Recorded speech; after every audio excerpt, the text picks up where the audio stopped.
بسم اللہ الرحمن الرحیم۔ عزیز طلباء، السلام علیکم ورحمۃ اللہ وبرکاتہ۔ ویڈیو لنک کلاس کے ذریعے جماعت ہشتم میں نئے سبق کی دوسری کلاس میں حاضر ہوں۔ آپ کو پہلے بتا دیا گیا تھا کہ بلند خوانی سے پہلے آپ اپنے پاس اپنی کتابیں صفحہ نمبر 7 کھولیں اور اپنے ساتھ کاپی اور پینسل ضرور رکھیں۔ جو الفاظ میں آپ حضرات کو انڈر لائن کرواتا رہوں گا، آپ ساتھ ساتھ ان الفاظ کو انڈر لائن کرتے رہیں گے اور بعد میں ان کو لغت سے ان کے معنی تلاش کر کے کاپی میں لکھیں۔ امید ہے ان ہدایت پہ عمل کرتے ہوئے تمام بچوں کے پاس کاپی، کتاب اور پینسل موجود ہوگی۔ احترام انسانیت سے مراد یعنی انسانیت کا احترام، تمام انسانیت کا۔ اب اس میں کہاں ہم سے احترام نہیں ہو پاتا یا ہم کن باتوں کو نظر انداز کر دیتے ہیں، کچھ باتوں کو یہاں پہ وضاحت کے ساتھ بیان کیا جائے گا۔ شروع کرتے ہیں سبق کا آغاز۔ بسم اللہ الرحمن الرحیم۔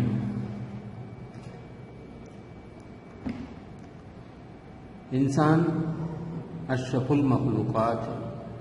اشرف المخلوقات، اشرف کہتے ہیں سب سے افضل کو، اور مخلوقات مخلوق کی جمع، یعنی اللہ نے جتنی مخلوقات پیدا کی ہیں، ہزاروں لاکھوں کروڑوں جتنی بھی، فرمائیں کہ وہ انسان جو ہے ان میں سب سے عظیم مخلوق ہے، کیونکہ انسان اللہ تعالیٰ کی سب سے حسین اور عظیم تخلیق ہے۔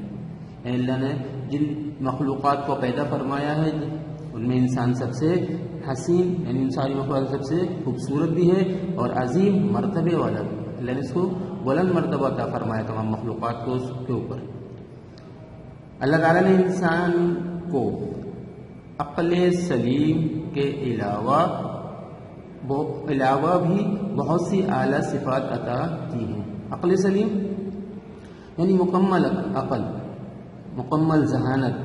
اللہ تعالیٰ نے جتنی مخلوقات پیدا فرمائی ہیں، ہر مخلوقات کو ایک مخصوص عقل تو عطا کی ہے نا بھائی۔ جیسے چیونٹی ہے، اسے اپنا گھر بنانے کی عقل عطا کی ہے، کس موسم میں اسے اپنے کھانے کا ذخیرہ جمع کرنا ہے، اللہ نے اس کو عقل دی ہے۔ چڑیا کو گھونسلہ بنانے کی عقل دی ہے، شہد کی مکھی کو شہد بنانے کی عقل دی ہے، لیکن ساری مخلوقات کی عقلیں کیا ہیں؟ ایک محدود دائرے کے اندر ہے۔ لیکن انسان کو کیا کیا؟ مکمل عقل دی ہے، مکمل عقل۔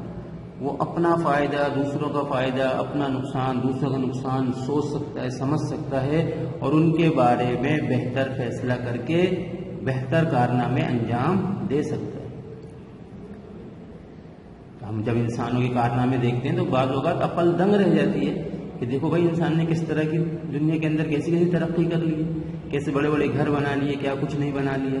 تو اللہ تعالیٰ نے انسان کو مکمل عقل عطا فرمائی اور فرمائی کہ اس کے ساتھ اور بھی بہت سی اعلیٰ صفات عطا کی ہیں۔ صفات صفت کی جمع ہوتی ہے، اس کے معنی ہوتے ہیں خوبیاں، اعلیٰ صفات، بہت اچھی اچھی خوبیاں بھی عطا کی ہیں۔ ان خوبیوں میں ایک ادب و احترام بھی ہے، یعنی ادب و احترام، دوسروں کا ادب کرنا، ان کا احترام کرنا، یہ کوئی عام بات نہیں ہے، بلکہ یہ اللہ تعالیٰ نے جو بہترین صفات عطا کی ہیں ان صفات میں ایک بہترین صفت ہے۔ اللہ تعالیٰ نے انسان کی فطرت میں، یعنی جو اس کی فطرت رکھی ہے قدرتی طور پہ، جو اس کے اندر باتیں رکھی ہیں، ان میں ایثار، محبت اور ہمدردی کا جذبہ رکھا ہے، اور یہی جذبہ انسانیت کہلاتا ہے۔ یہی جذبہ انسانیت کہلاتا ہے، یعنی اگر ہم دوسروں کے ساتھ محبت سے پیش آ رہے ہیں، ہمدردی کا جذبہ رکھتے ہیں، ہم لوگوں کے کام آتے ہیں، قربانی دینے کا جذبہ ہمارے اندر موجود ہے، تو ہم بہترین انسان کہلانے کے مستحق ہیں۔ اور اگرچہ ہمارے اندر یہ خوبیاں موجود نہیں تو پھر فکر کی ضرورت ہے کہ شاید ہمارا شمار بہترین انسانوں میں نہیں ہوتا۔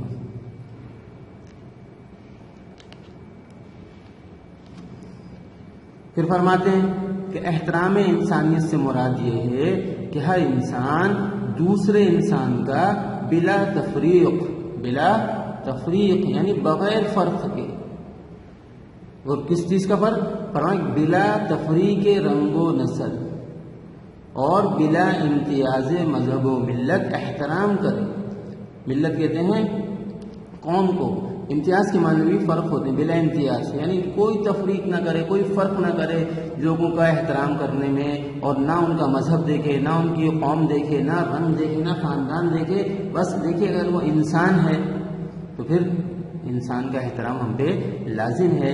اور اس سبق کا اگر پوچھا جائے کہ احترام انسانی سے کیا مراد ہے تو اس کا جواب ہم اس طرح دیں گے کہ احترام انسانیت سے مراد یہ ہے کہ ہر انسان دوسرے انسان کا بلا تفریق رنگ و نسل اور بلا امتیاز مذہب و ملت احترام کرے اور سب سے محبت کرے۔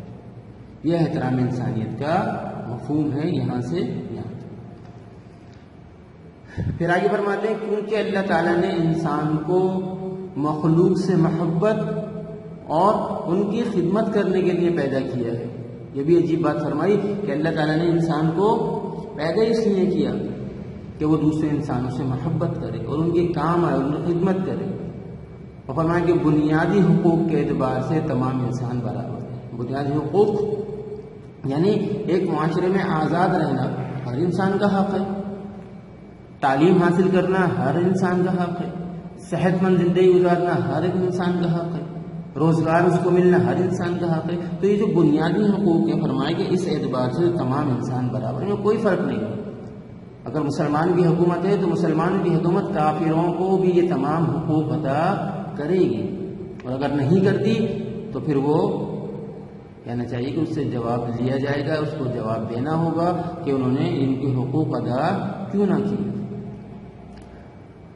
فرمایا دین اسلام امن و سلامتی کا علم بردار ہے۔ علم بردار، علم کہتے ہیں جھنڈے کو، بردار کہتے ہیں اٹھانے والے کو، یعنی جھنڈا اٹھانے والا۔ لفظی اعتبار سے دیکھا جائے تو جھنڈا اٹھانے والا، جیسے لشکر جب چلا کرتے تھے جہاد کے لیے تو ان کے سامنے یعنی اس لشکر کے شروع میں ایک شخص ایک علم اٹھا کے، ایک جھنڈا، اس علامت کو اٹھا کے آگے چلتا تھا اور پورا لشکر اس کے پیچھے چلتا تھا، تو اس جھنڈا اٹھانے والے کو علم بردار کہا جاتا تھا۔ یہاں مراد یہ ہے کہ جس طرح علم بردار کے پیچھے پورا لشکر چل رہا ہوتا ہے اور وہ سب سے آگے ہوتا ہے، تو فرمایا کہ دنیا کے اندر اگر امن و سلامتی کی بات کی جائے، دنیا میں امن و سلامتی کی بات کی جائے تو پھر اسلام جو ہے وہ امن و سلامتی قائم رکھنے کا کیا ہے، علم بردار ہے، کہ دنیا کے اندر امن قائم کرنے کی جو تعلیم اسلام نے دی ہے، جو طریقے اسلام نے سکھائے ہیں اور جو اصول اسلام نے سکھائے ہیں، کوئی بھی مذہب ان اصولوں کو دکھا نہیں سکتا۔ اور نہ صرف یہ کہ بتائے ہیں بلکہ ایسے ان اصولوں کو سامنے رکھ کر حکومتیں کی گئی ہیں، نظام چلایا گیا ہے اور ایک مثالی معاشرہ اور مثالی حکومتیں قائم کر کے مسلمانوں نے دکھائی ہیں۔ اسی لیے یہ احترام انسانیت کی تعلیم دیتا ہے۔ اس ضمن میں قرآن مجید ہدایت کا سرچشمہ ہے، سرچشمہ۔ یہ جو الفاظ انڈر لائن ہو رہے ہیں ان کو آپ انڈر لائن کرتے رہیں گے۔ اس ضمن میں یعنی اس بارے میں یعنی احترام انسانیت کے بارے میں قرآن مجید ہدایت کا سرچشمہ ہے، جہاں سے ہدایت کی ہوائیں چلتی ہیں، جہاں سے راستے نکلتے ہیں۔ فرمایا جس نے انسانی زندگی کی عزت قائم کی اور ایک انسانی قتل کو پوری انسانیت کا قتل قرار دیا۔ اسلام نے کیا بولا کہ ایک انسان کا قتل، ایک انسان کا قتل پوری انسانیت کا قتل ہے۔ یہ نہیں فرمایا کہ ایک مسلمان کا قتل، بلکہ فرمایا کہ ایک انسان کا قتل پوری انسانیت کا قتل ہے۔ یہاں تک جو الفاظ میں نے آپ کو بتائے گئے ان کو آپ نے انڈر لائن کر لیا ہوگا۔ آگے بڑھائیں گے سبق کو۔ نئے پیراگراف میں دیکھیں، ہمارے پیارے نبی حضرت محمد مصطفیٰ صلی اللہ علیہ وسلم نے بھی اپنی تعلیمات اور حسن کردار سے، یعنی جو خوبصورت کردار اللہ کے رسول نے لوگوں کے سامنے پیش کیا، ان تعلیمات اور حسن کردار سے انسانیت کا احترام کرنا سکھایا ہے۔ اس سے اعتبار سے وہ جو تعلیم کا سبق دیا اس میں سب سے پہلے کیا سکھایا؟ انسانیت کے احترام کا سبق کرنا سکھایا۔ اس لیے حجۃ الوداع کے موقع پر حضرت صلی اللہ علیہ وسلم نے انسانیت کی تعظیم کا یعنی اس کے احترام کا جو درس دیا ہے، اس کی نظیر انسانی تاریخ میں نہیں ملتی۔ آپ صلی اللہ علیہ وسلم نے فرمایا اے لوگو، اس کے بعد علامت تخاطب ہے، اے لوگو تمہارا رب ایک ہی ہے، تم سب کا رب ایک ہی ہے، تم سب آدم کی اولاد ہو اور آدم مٹی سے پیدا کیے گئے. اللہ کے نزدیک تم میں سب سے زیادہ عزت والا وہ ہے جو سب سے زیادہ تقوی کا مالک ہے، جو سب سے زیادہ تقوی اور پرہیزگاری کا مالک ہے. کسی عربی کو کسی عجمی پر کوئی برتری کوئی فضیلت حاصل نہیں ہے، اور نہ کوئی عجمی عربی کے مقابلے میں برتر ہے.